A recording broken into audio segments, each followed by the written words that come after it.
د کندوز ولایت امنیه قومندانۍ له لورې د لیږد هغه پوځي وسایط د شمال ختیځ زون حمایوي کنډک ته وسپارل شول چې د پولیسو د کارونې پر مهال خراب شوي وو. چارواکي وایي د دغو خراب شوو پوځي وسایطو شمېر 178 عرادو ته رسي او د بیا رغونې په موخه یې دغه کنډک ته سپارلي دي او په وینا یې 32 هغه وسایط یې له دې کنډک څخه بیرته ترلاسه کړي چې څو ورځې وړاندې د ترمیم لپاره ورکړل شوي وو. د کندوز ولایت د امنیه قومندانۍ په هلو ځلو باندې د حمایوي کنډک ته د کندوز مربوط 178 وسایط را انتقال شوي وو چې غیر فعال وو. د هغې له جملې نه نن ورځ لله الحمد 32 وسایط فعال شوي دي، هغه ګټې اخیستلو ته سپارل کېږي انشاءالله. موږ یو د فتح نه بعد تر ننه پورې موږ تقریبا 4.5 شاوخوا موټر ترمیم کړي دي د زون په سطح باندې. یو په دا 6 میاشتې کې چې زه خپله دلته مسؤل شوی یم تقریبا 900 موټر موږ ترمیم کړي دي، د مختلفو ارګانو دي او هغوی ته تسلیم شوي دي.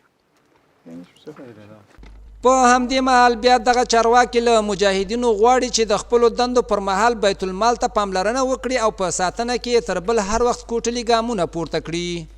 مجاهدینو ته مو دا پیام ده چې دا خو بیت المال ده او بیت المال د دغه لپاره ده چې موږ د دې نظام او د دې حکومت او د دې ملت د ګټې لپاره او د امنیت لپاره باید استعمال شي.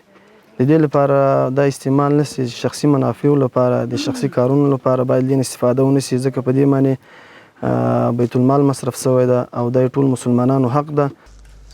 په ورته وخت کې د دغه حمایوي کنډک تخنیکي انجینران له خپل کار او فعالیت څخه رضایت ښیي او له ځوانانو غواړي چې د اسلامي امارت له نظام سره په بیلابیلو برخو کې همکاری وکړي. جوانایی که بیرون از وطن میرن در خاطر کاروبار دیگه بسیار به تلاش بکنن که همیشه کار بکنن، همیشه زحمت بکشن، کار بکنن، در وطن خود خدمت بکنن. یک کمبودات و یک مشکلات هست دیگه، نه تا دوج هم نمیم کمبوداتی که هستن دمیج هم هستن. دمو ترکیه و ایران و در کشورهای دیگه هم این کمبودات و مشکلات هستن. کوشش‌های خود بکنن که دمیج کار بکنن، زحمت بکشن. دغه پوځي وسایط په داسې حال کې بیا رغول کیږي چې د یاد کنډک تخنیکي انجینرانو لخوا د زون په کچه په سلګونو نور پوځي وسایط هم جوړ شوي وو.